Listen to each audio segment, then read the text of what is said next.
Hello students, today we are going to discuss a very interesting topic, that is consumer awareness. The subtopics under the chapter are meaning of consumer awareness, forms of consumer exploitation, reasons for the exploitation of the consumers, rights that the consumer has, COPRA 1986, duties of a consumer, full adulteration, and right to information. Before moving ahead, I would like to clear what exactly is meant by a consumer. Consumer is a market participant who purchases goods and services by paying a price to derive utility. A consumer, a rational consumer, is going to purchase any commodity or a service only when he receives some form of a satisfaction from the product, irrespective of the price. We see many consumers, they purchase expensive products which are generally the brands. Okay, so for example, it could be Reebok, Nike, Zara, etc. We often think, why are these consumers ready to pay such a high price for the same product which is available elsewhere at a very low cost or low price? The reason being here is that the satisfaction which the consumer is gaining from using the expensive product is very high, and at that time he does not care about what price the product offers. And therefore a rational consumer, before making a decision, will look at two things. First will be whether the product has some utility or not, and the next thing will be the price of the product. With the advancement of technology, it has become very easier for the consumer to directly communicate with the seller. But this was not the case, say, somewhere around 4 or 5 decades ago. So there were a lot of happenings in the market which led to the exploitation of the consumer. So here we are to exactly understand what is the position of a consumer in the market, what are the activities which are taking place in the market, and how it affects the consumer, and what are the things as a consumer the person should know, and what are the steps he can take in case he faces any kind of malpractices on the part of the producer or the seller. So let us understand what consumer awareness is. Consumer consciousness towards his or her rights and duties is known as consumer awareness. This, in simpler terms, means that a consumer should have the knowledge, should have the sufficient information as to what measures he can take in case he faces any grievances in the market, or what are his duties he needs to perform so as to ensure free and transparent exchange of commodities and services in the market. Earlier it was quite difficult, but today we have lot of advertisements, we have lot of information on the internet portal. So now it has become an easy task for everybody to share their rights, to understand their duties, at the same time to share information with respect to various products. Now let us see what were the malpractices or what were the unscrupulous activities which the sellers or the producers they used to perform, which led to exploitation of the consumer. First is underweight and undermeasurement. Many goods in the market have a particular description of a certain weight, but when the consumer uses the product, he comes to know that it was underweighted or undermeasured. Means the scales which are being used by the sellers and the producers are manipulative, and they sell lesser quantity to the consumer as to what is shown in the product. Next is substandard quality. Many products in the market are sold at a quality different from that given in the description. For example, many medicines or many products are sold beyond the expiry date, or the many products are sold in a condition which is defective. So such goods are termed to be a substandard quality. Next is duplicate articles. Many market participants they create fake products under the name of some genuine logo or a company or a brand. So when the consumers purchase these products under a presumption that they belong to the original brand, so such articles are termed to be as duplicate articles. These participants they purposely do it to induce the customer and to deceive them for buying the products. Next is lack of safety devices. Earlier, I would not say today, but earlier definitely the products which were being sold to the consumer did not have sufficient instruction about its use, especially in case of electronic devices, which made consumers use them without any process or any particular procedure, and they ended up having electric shocks or some other form of injury to them. Even there was no specific instruction about keeping the electronic devices away from the children.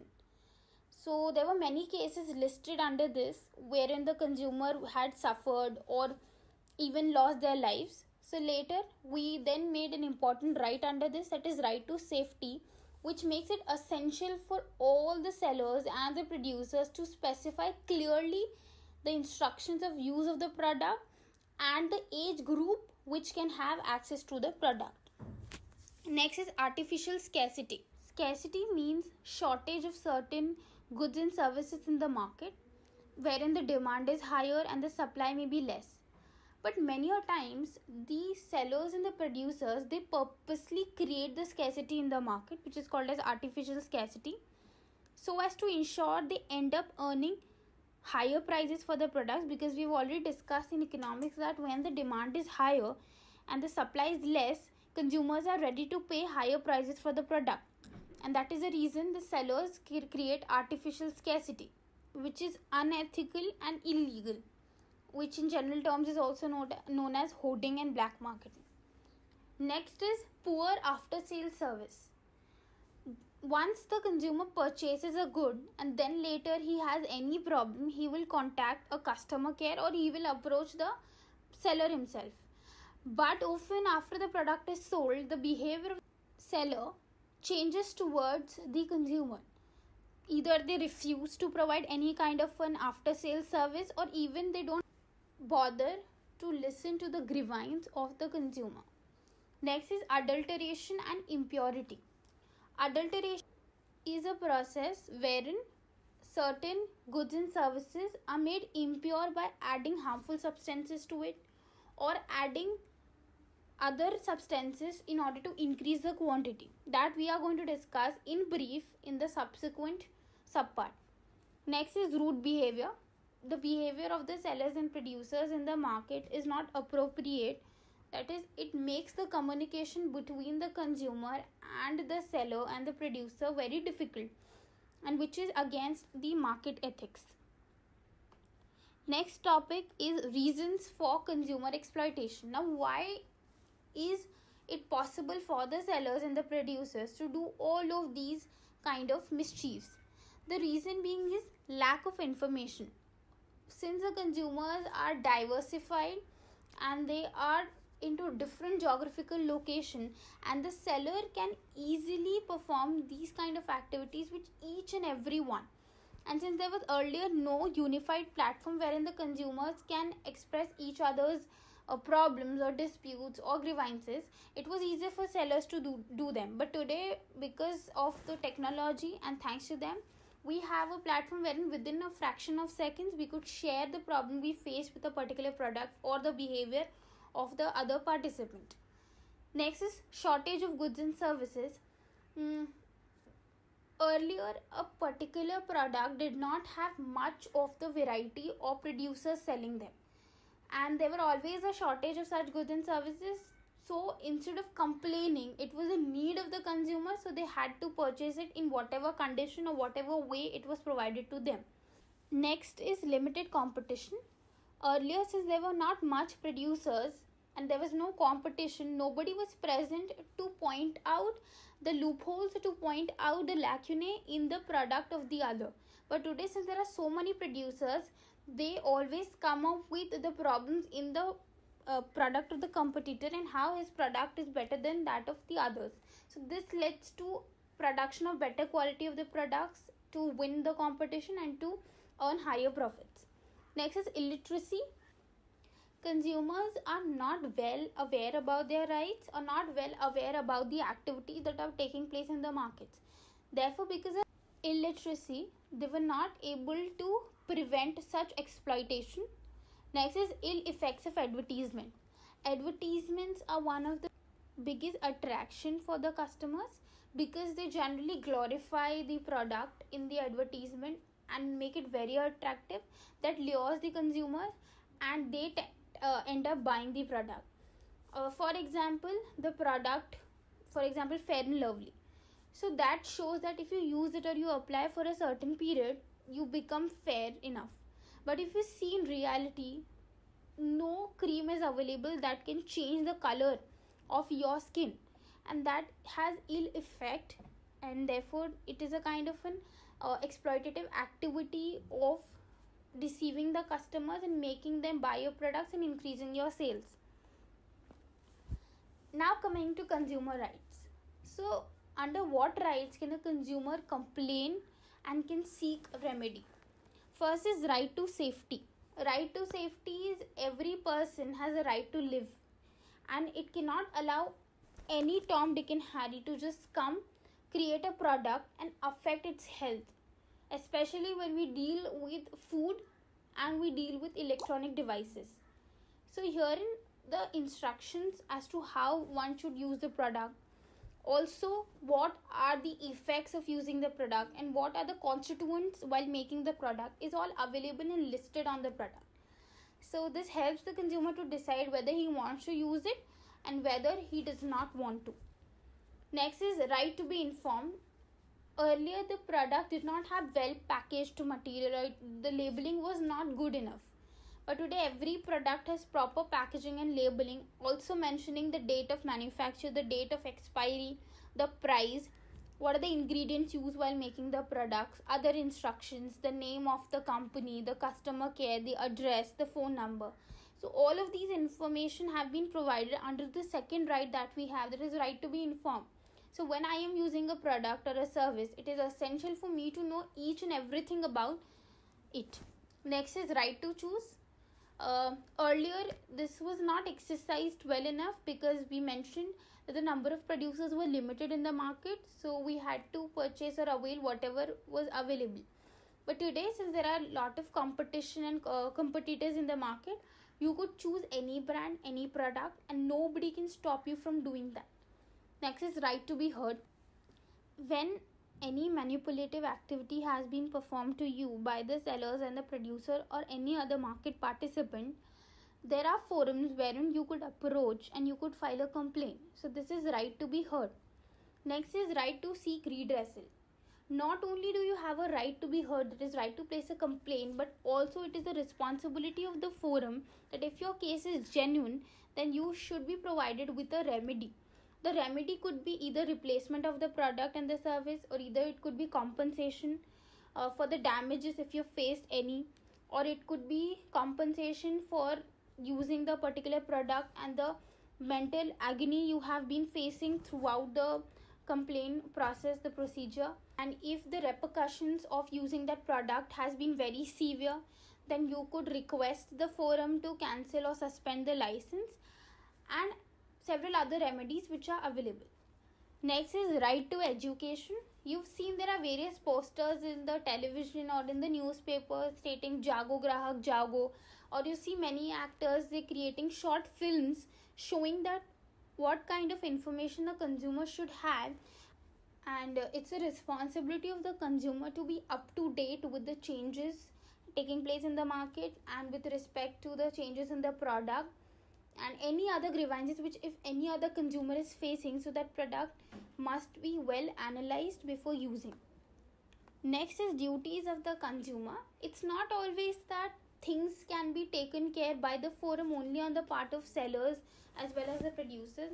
There are certain responsibilities and the duties on the part of consumer also that he needs to perform, is to ensure that the exploitation does not take place. First is proper inspection at the time of purchase. If you are willing to purchase a product, make sure that all the sufficient information is mentioned, the price is appropriate, the quality of the product is what you have been seeing in the advertisement or what the seller has displayed to you. Next is cash memo and warranty card. You should always demand for a cash memo as it acts as a proof and evidence for the purchase you've made, and in case if you want to avail any after sale services, you can use that evidence to show it to the seller, against which he cannot deny providing you an service. And a warranty card, that is if you're using a product and if it has any issue later, so under that warranty period you could get it rectified. And if you don't have that card, the seller can easily deny of you cross the warranty period or the product not having any warranty as such. Next is aware about the rights which we've discussed. should be known to each and every consumer to protect himself and his interest. Next is must have knowledge of method of complaint.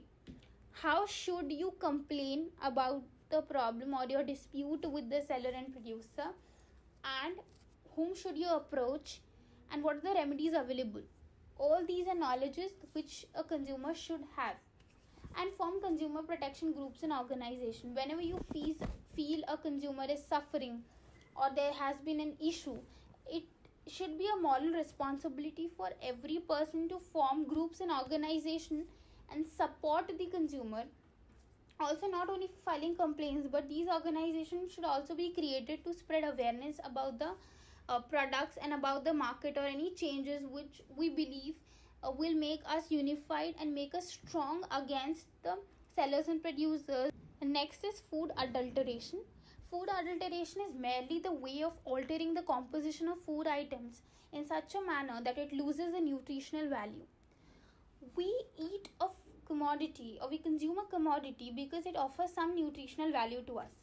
But when you find that the quantity or the quality has been degraded by adding some harmful substances or some kind of a substance that changes its composition, that is definitely going to hurt not only in terms of our health but also make us feel betrayed and deceived. So that is the reason this food adulteration needs to be prevented by understanding what exactly it is. You see various milk products are adulterated or made impure by adding water to it. You see the fats and the oils are also adulterated by adding some harmful substances to it. Many times you see it in case of food grains. When you see the product in the display, it's very pure and clean, but when you buy it, you see that there are a lot of stones put in the grains. That is just done purposely to increase the quantity and make it impure. So all of these activities are considered to be food adulteration, which leads to degrading the value of the commodity and adding unnecessary and harmful substances to it. Because of all these practices in the market, the consumers were very aggrieved, and somewhere around in 1980s, lot many consumers came together and they started fighting for their rights. And understanding their grievances and problems, the parliament, the legislature, they enacted a law which was Consumer Protection Act 1986. This act ensures that no further manipulative activities can be conducted by the sellers and the producers that harm the consumer, and also has given us lot of information and awareness along with the rights and duties that we need to perform. It covers all the sector, that is the seller cannot deny that he is not covered under this act. It covers all the sector, public, private, joint, etc. It applies to all kinds of goods and services, so there is no restriction on the variety. Next is 3-tier system. Whenever you have a complaint, you can file it under the act.